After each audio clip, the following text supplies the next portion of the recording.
నా పేరు దాసరి ఉదయ్ యాదవ్, తెలుగుదేశం పార్టీ రాష్ట్ర ఆర్గనైజింగ్ సెక్రటరీ. సెంట్రల్ నియోజకవర్గంలో అన్న బోండా ఉమామహేశ్వరరావు గారు ఎమ్మెల్యేగా గెలిచిన తర్వాత చాలా సానుకూలంగా, చాలా ప్రశాంతమైన వాతావరణం నెలకొల్పబడింది.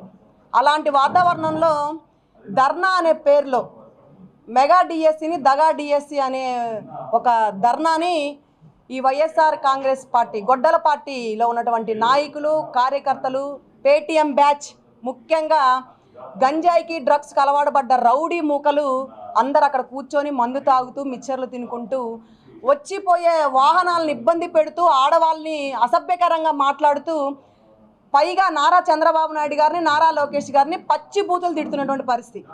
మా సెంట్రల్ నియోజకవర్గంలో ప్రతి ఒక్క ఫోన్లలో కూడా మా సెంట్రల్ నియోజకవర్గ శాసనసభ్యులు అన్న బోండా ఉమామహేశ్వరరావు గారి ఫోన్ నెంబర్ ఉంటుంది. స్థానికంగా ఉన్నటువంటి ప్రజలు అన్న బోండా ఉమామహేశ్వరరావు గారికి ఫోన్ చేయడం జరిగింది. ఒకరు ఇద్దరు కాదండి, ఒక 20-30 మంది ఫోన్ చేయడం జరిగింది. వెంటనే పోలీసులకి సమాచారం ఇవ్వడం కూడా జరిగింది. బోండా ఉమామహేశ్వరరావు గారు, సార్ ఆల్రెడీ పర్మిషన్ లేదు ఇక్కడ, మేము వద్దని చెప్పినా వినట్లేదు సార్, మా లా అండ్ ఆర్డర్ దాటేసి మరీ వీళ్ళు వ్యవహరిస్తున్నారు సార్ అని చెప్పారు. ఒక శాసనసభ్యుడిగా, ప్రజలకు సేవ చేసే నాయకుడిగా ఆయన వంతు ఆయన వెళ్లాల్సిన బాధ్యత ఆయనకు ఉంది కాబట్టి అక్కడికి వెళ్ళారు. ధర్నా చేసుకోవాలంటే ధర్నా చౌక్ ఉంది కదా, మేము 5 సంవత్సరాలు మేము ప్రతిపక్షంలో ఉన్నప్పుడు మేము ప్రతి ధర్నాను కూడా ధర్నా చౌక్లో సానుకూలంగా చేసాం, ప్రజలకు ఇబ్బంది కలగకుండా. మీరు ఎందుకు ఇట్లా చేస్తున్నారని అడిగిన పరిస్థితి. మీదికి వస్తారా? మీరేమైనా రౌడీలా, మీరేమైనా తోపులా, మీరేమైనా తుడుంగిలా, మీరేమైనా పెద్ద మగాళ్ళు అనుకుంటా ఉన్నారా? మంచిగా మాట్లాడితే మీరు మీదికి వస్తారా? ఆడబిడ్డల్ని కొడతారా? ఆడబిడ్డల్ని బూతులు తిడతారా? ఎందుకు మీరు అట్లా చేస్తానని అడుగుతా ఉంటే మీకెందుకని బూతులు మాట్లాడుతున్నారు. చూడండి ఎట్లా కొట్టారో ఆడబిడ్డల్ని, లైవ్లో మీకు సాక్ష్యాలు చూపిస్తాను. బట్టలు కూడా తీసేస్తారా? చీరలు లాగేస్తారా? మనిషి పుట్టగా పుట్టారా మీరు? అసలు మీ ఇళ్లలో ఆడవాళ్ళు లేరా? ఏమనుకుంటా ఉన్నారు మీరు? ఈరోజు గంజాయి తాగొచ్చి, మందు తాగి మీరు పిచ్చిగా వ్యవహరిస్తూ ఉంటే చూస్తూ ఉంటారా? లా అండ్ ఆర్డర్ మాకు పని చేస్తూ ఉందా? మీ కళ్ళేమన్నా దొబ్బి అని అడుగుతా ఉన్నా. వీడియోలు చూడలేదా? ఎక్కడ వీడియోలో కనిపించట్లేదా? లా అండ్ ఆర్డర్ మమ్మల్ని నెడతా ఉందా, మిమ్మల్ని నెడతా ఉందా? మీకు ప్రొటెక్షన్ కల్పించిందా, మాకు ప్రొటెక్షన్ కల్పించిందా అని అడుగుతా ఉన్నాను. కళ్ళున్నవాడు ఎవడు కూడా అట్లా మాట్లాడు. చంద్రబాబు నాయుడు గారిని కానీ, నారా లోకేష్ గారిని కానీ మీరు పిచ్చి మాటలు కానీ, పిచ్చి వ్యవహారాలు కానీ, వాళ్ళ గురించి తప్పుడు ధర్నాలు కానీ ఏమి చేసినా రాష్ట్రం మొత్తం మాకు అనవసరం. సెంట్రల్ నియోజకవర్గంలో మాత్రం మేము ఊరుకునే సమస్య కానీ పరిస్థితి కానీ లేదని తెలియజేస్తున్నాను, హెచ్చరిస్తా ఉన్నాను. మా అన్నగారు తోలు తాట తీస్తాననే మాత్రం అన్నారు. మేము మహిళలు అంతకన్నా ఎక్కువ చేయగలమని నిన్న నిరూపించాం. మా జోలికి వస్తే మేము ఊరుకునేది లేదు. చాలా సాఫీగా 2 సంవత్సరాలు కూడా సుపరిపాలన అందించినటువంటి కూటమి ప్రభుత్వం ఇది. ఎక్కడా కూడా రౌడీలకి, దౌర్జన్యాలకి, భూ కబ్జాలకి, స్కాములకి, దోపిడీలకి, ఆడబిడ్డలు లోపరుచుకోవడానికి ఎక్కడ కూడా దారి తీయని ప్రభుత్వం కూటమి ప్రభుత్వం. మరలా చెప్తా ఉన్నాను, మహిళలకి రక్షణ కల్పించే ప్రభుత్వం. అలాంటిది మీరు పర్మిషన్ తీసుకోకుండా, లా అండ్ ఆర్డర్ని లెక్క చేయకుండా మీరు నడి రోడ్లో ఆడబిడ్డలు తప్పుడుగా మాట్లాడుతూ ఉంటే మేము చూస్తూ ఉండాలా? ఏమయ్యా మీరేమనుకుంటా ఉన్నారు? ఈరోజు ఎవరైనా సరే మా కూటమి ప్రభుత్వం గురించి కానీ మీకు నిజంగా దమ్ము ధైర్యం ఉంటే, మీ నాయకుడు నిజంగా మగాడే అయితే, ఆ గొడ్డలి పార్టీకి అధినేత అయితే, మరి నారా లోకేష్ గారు సవాల్ విసిరారుగా, ఎందుకు వెళ్ళలేకపోతా ఉన్నాడు? ఎందుకంత భయం ఆయనకి? 7-8 వారాలు అవుతా ఉంది. ఆయనకంత ధైర్యం లేదా? ఆయనకంత సత్తా లేదా? నిజమని నిరూపించాలి కదా. నా నాయకుడు ఎక్కడికి రమ్మన్నా వస్తానని చెప్తా ఉన్నాడు కదా, సింగిల్గా వస్తానని చెప్తా ఉన్నాడు కదా. నీకులాగా 100 మంది పోలీసులు బందోబస్తు పెట్టుకొని రాడు, 100 మంది సెక్యూరిటీని పెట్టుకొని రాడు, నీ వెనకమాల 1000 మంది కార్యకర్తలు వేసుకొని రాడు, రెడ్ కార్పెట్లు వేసుకొని రాడు. ఏమీ చేయకుండా సింగిల్ ఆర్మీగా వస్తానని తెలియజేస్తున్నాడు. నీ కొంపకి రమ్మంటావా? పోనీ ఫేస్ టు ఫేస్ మాట్లాడు, నీకు దమ్ము ధైర్యం ఉంటే. ఇంతేగాని కార్యకర్తలను రెచ్చగొట్టి, మీ రౌడీల్ని రెచ్చగొట్టి, మీ గంజాయిని రెచ్చగొట్టి మీరు ఇలాంటి ప్రవర్తన చేస్తే ఊరుకోము.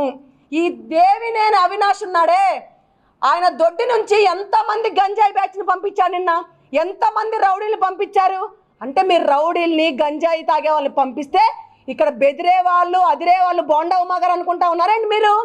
ఇదే వెల్లంపల్లి మొన్నేదో ప్రెస్ మీట్ పెట్టి వాగాడే, మరి నిన్న ఎందుకు రాలేకపోయాడు? లైవ్లో బోండా ఉమామహేశ్వరరావు గారు వచ్చారుగా. అంత దమ్ము ధైర్యం లేదా? బోండా ఉమ్మ గారిని ఎదుర్కొనే సత్తా లేదా అని అడుగుతా ఉన్నా. ఎందుకు రాలేకపోయావు? అరెస్ట్ చేసిన తర్వాత ధర్నా చౌక్లో కూర్చొని ధర్నా చేయడానికి వెళ్ళావు. ఇక్కడ ఎమ్మెల్సీ రుహుల్లా ఉన్నాడు, ఆయన ఏం పీకుతా ఉన్నాడని అడుగుతా ఉన్నా. స్థానికంగా ఉన్నాడు కదా, స్థానిక మాజీ ఎమ్మెల్యే మీద మేము వచ్చామని చెప్తా ఉన్నారు కదా, మీరెందుకు రాలేకపోయారు? ఏం మీకు అంత భయమా? బోండా ఉమ్మ గారు సైన్యాన్ని తట్టుకోలేకపోయారా? సామాన్య మానవులుగా వెళ్ళాం మేము. ప్రజలకు ఇబ్బంది కలిగించకూడదు, ప్రజల్ని ఎక్కడ ఇబ్బంది పెట్టకూడదు, ధర్నా చౌక్లో ధర్నా చేసుకోండి అంటే మా మీద రెచ్చిపోతారా? మా మీద విరుచుకుపడతారా? మమ్మల్ని కొడతారా? లా అండ్ ఆర్డర్ మీ పక్కన పెట్టుకొని మమ్మల్ని తోసేస్తారా? పోలీసులతో నెట్టిస్తారా? మీ మగాళ్ళు మా ఆడబిడ్డలు చీరలు తీసేస్తారా? మా ఆడబిడ్డలు ఎక్కడ పడితే అక్కడ నొక్కేస్తారా? చెప్పుకుంటే సిగ్గుపోయింది మాకు. గుర్తుపెట్టుకోండి, మీరు చేసినలాగా మేము చేయాలంటే ఒక నిమిషం పట్టదు. మీరు 5 సంవత్సరాలు చేసింది అదే, ఇప్పుడు చేస్తుంది కూడా అదే. 2 సంవత్సరాలు సుపరిపాలన అందించామని మరలా చెప్తున్నాను. 5 సంవత్సరాలు కాదు, 20 సంవత్సరాలు సుపరిపాలన అందించాలన్నదే మా ఏకైక లక్ష్యం కూటమి ప్రభుత్వాన్ని. అలా కాదు, కూడదు, మేము ఇట్లాగే చేస్తాము, మేము ఇట్లాగే మాట్లాడతాము, నారా లోకేష్ గారిని మందు పోపిచ్చి గంజా ఇప్పించి అమ్మ నా బూతులు పచ్చి బూతులు తిట్టిస్తామంటే మేము ఊరుకోవడానికి అంత తేలిగ్గా ఏం లేవు. మీకన్నా ఎక్కువ కార్యకర్తలు ఉన్న పార్టీ మాది, మీకన్నా దమ్ము ధైర్యం కలిగిన పార్టీ. మీ కార్యకర్తల మహిళల కన్నా మా కార్యకర్తల మహిళల బలమే ఎక్కువ. మరలా తెలియజేస్తా ఉన్నాను, నోరు అదుపులో పెట్టుకొని మీరు ధర్నా చేసుకోవాలనుకుంటే ధర్నా చౌక్లో చేసుకోండి. మా సెంట్రల్ నియోజకవర్గంలో ఎక్కడ పడితే అక్కడ మహిళలకు కానీ స్థానిక ప్రజలకు కానీ ఇబ్బంది కలిగిస్తాము, మేము అలాగే చేస్తాము అని చెప్తే మేమేం చేయాలో మేము చేస్తాం.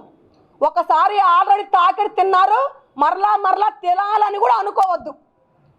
హెచ్చరిస్తా ఉన్నాను, నేను మరలా చెప్తా ఉన్నాను.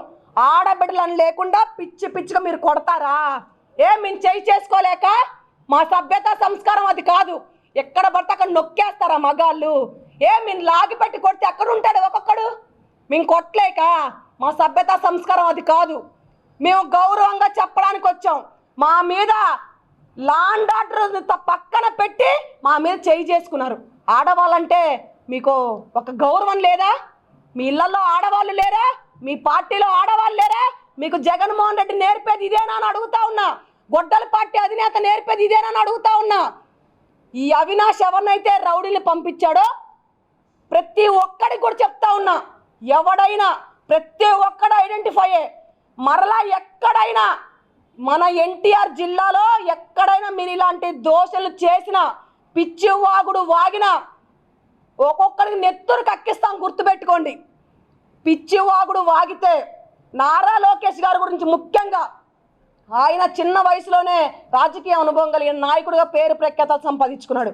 విద్యార్థుల ప్రతి గుండెల్లో ఆయన ఈరోజు చాలా ఆనందంగా సంతోషంగా ప్రతి ఒక్క విద్యార్థిని చూస్తున్నటువంటి పరిస్థితి, ప్రతి ఒక్క ఇళ్లలో కూడా ఆనందాన్ని వ్యక్తం చేసినటువంటి పరిస్థితి. మంచి విద్యను అందించి మంచి పేరు ప్రఖ్యాతలు సంపాదించుకున్న ఒక మినిస్టర్ ఆయన ఈరోజు యావత్ భారతదేశం మొత్తం కూడా ఆయన వైపు చూస్తున్న పరిస్థితి. అలాంటి నాయకుని పట్టుకొని మీరు బూతులు తిడతా ఉంటే మేము చూస్తూ ఉండాలా? మేము సహిస్తూ ఉండాలా? మేము ఈరోజు వదిలేస్తే రాష్ట్రం మొత్తం చేస్తారు అట్లాగా. అందుకే మేమంటే ఏంటో చూపించాం. కాబట్టి మీరు ఇలాంటి పిచ్చి మాటలు, కారు కూతలు కానీ ఎక్కడైనా కూస్తే తాట తీస్తామని మా బోండా ఉమ్మ గారు చెప్పారు. అంతకన్నా ఎక్కువ చేసి చూపిస్తాం. గుర్తుపెట్టుకోండి, మరలా హెచ్చరిస్తా ఉన్నాను. ఇలాంటివి ఇంకా ఎక్కడ జరిగినా కూడా ఉపేక్షించేది లేదు. నిన్న ఎవడైతే ఇక్కడికి వచ్చాడో ప్రతి ఒక్కడు కూడా మా కార్యాలయాన్ని, కేంద్ర కార్యాలయాన్ని ధ్వంసం చేసిన రౌడీలే ఉన్నారు. నారా చంద్రబాబు నాయుడు గారు ఇంటి మీదకి వెళ్ళిన గూండాలే ఉన్నారు. మా బోండా ఉమామహేశ్వరరావు గారు ఆఫీస్ దగ్గరకు వచ్చిన రౌడీలే ఉన్నారు. కాబట్టి ప్రతి ఒక్క రౌడీని కూడా హెచ్చరిస్తా ఉన్నాను ఒక మహిళగా. మీరు ఇలాంటి పనులు చేస్తే ప్రతిపక్షంలో మిమ్మల్ని అల్లాడి ఆకులు మేపించిన పరిస్థితి మేము. ఈరోజు అధికారంలో ఉన్నాం, మంచి పరిపాలన అందిస్తూ ఉన్నాం.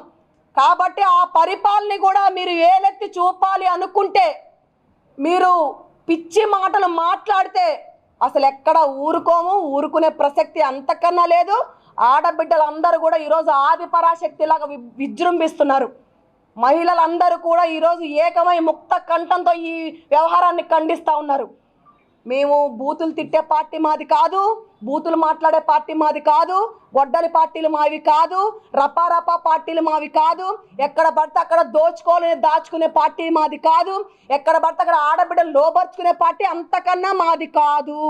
ఆడబిడ్డలకు రక్షణ కల్పించే పార్టీ, సుపరిపాలన అందించే పార్టీ, ఈరోజు ఆంధ్ర రాష్ట్రాన్ని అభివృద్ధి చేసి అమరావతిని పూర్తి చేసే బాటలో ఈరోజు కూటమి ప్రభుత్వం నడుస్తూ ఉంది. కాబట్టి మీరు ఆంధ్ర రాష్ట్రంలో బ్రతకాలి అనుకుంటే, ఆంధ్ర రాష్ట్రంలో మీరు బ్రతికి బట్టగట్టాలి, రాజకీయం చెయ్యాలి అనుకుంటే మీరు మనుషుల్లా ప్రవర్తించండి, ఒక రాజకీయ నాయకుల్లా ప్రవర్తించండి. గొడ్డల పార్టీ నాయకుల్లాగా, రపారపా పార్టీ నాయకుల్లాగా, రౌడీల్లాగా, రాక్షసుల్లాగా, రాబందుల్లాగా విరుచుకు పడిపోతామంటే ఇక్కడ ఊరుకోమని హెచ్చరిస్తా ఉన్నాను. మాకు పని పాట ఏమీ లేదు. వాళ్ళ కోడిగుడ్లు ఇసిరేయడం, వాళ్ళ మీద టమాటాలు ఇసిరేయడం మా పని అదే అనుకుంటా ఉన్నారేంటి? వీడియోలు చూపించమనండి, లైవ్ చూడమనండి, ఎవరి మీద ఎవరు చేయేస్తా ఉన్నారో, ఎవరినెవరు కొడతా ఉన్నారో, ఎవరినెవరు పచ్చి బూతులు తిడతా ఉన్నారో వీడియోలతో సహా చూపిస్తాం మేము. గుర్తుపెట్టుకోండి, మా మీద మీరు చేసింది మా మీద బురద చల్లాలని చూస్తే వాటర్ బాటిల్ ఇసేస్తారా? ఆడబిడ్డల మీద, ఆడబిడ్డల చీరల మీద వాటర్ పోస్తారా? అంటే మీ ఆలోచన ఏంటి? ఎక్కడ పడితే అక్కడ నొక్కేస్తారా? మీరు చేసిన తప్పుల్ని కప్పిపుచ్చుకోవడానికి మా మీద రుద్దుతారా? ఈరోజు మేము కోడిగుడ్లు ఇసిరేసామా? ఎక్కడ ఇసిరేసాము? మీకు మీరు ఇసిరేసుకొని మా మీద బురద చల్లుతా ఉన్నారు. మీ నాయకుల మీద మీ నాయకులే వేసేసుకొని, మీ కార్యకర్తల మీద మీ కార్యకర్తలు వేసేసుకొని మా మీద రుద్దుతా ఉన్నారు. ఇది ఎక్కడ న్యాయం అయ్యా? ప్రజాస్వామ్యం ఇది. లాండ్ ఆర్డర్ సక్రమంగా నడుస్తూ ఉంది. బిఆర్ అంబేద్కర్ గారు రాసిన రాజ్యాంగంలో నడుస్తూ ఉంది. ఇదేమి రాజారెడ్డి రాజ్యాంగం కాదే. పోలీస్ వ్యవస్థ అంతా మీ చేతిలో పెట్టుకొని తిరగడానికి ఏమి లేదే. ప్రతి ఒక్క మీడియా వాళ్ళు ఉన్నారు, ప్రతి ఒక్క మీడియా సోదరులు చెప్తారు, వాళ్ళ మీద వాళ్ళు వేసుకొని మా మీద బురద చల్లుతూ ఉన్నారు. మాదలాంటి పార్టీ కాదు, మాకు అలాంటి అవసరం లేదు, మాకు అలా చేయాలన్నంత దుర్బుద్ధి కూడా లేదని తెలియజేస్తా ఉన్నాను.